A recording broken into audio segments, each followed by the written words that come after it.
Hi, transferring money to Groww Balance can smoothen your investment and trading experience.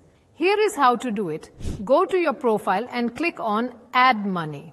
Enter the amount you want to deposit and click on More Options.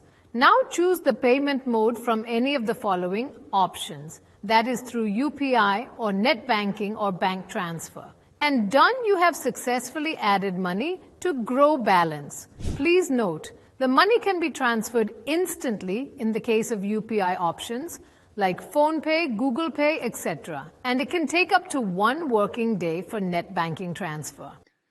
Also, please note that adding Groww Balance is relevant for equity, F&O and SGB transactions. Hope it was helpful. Thanks for watching.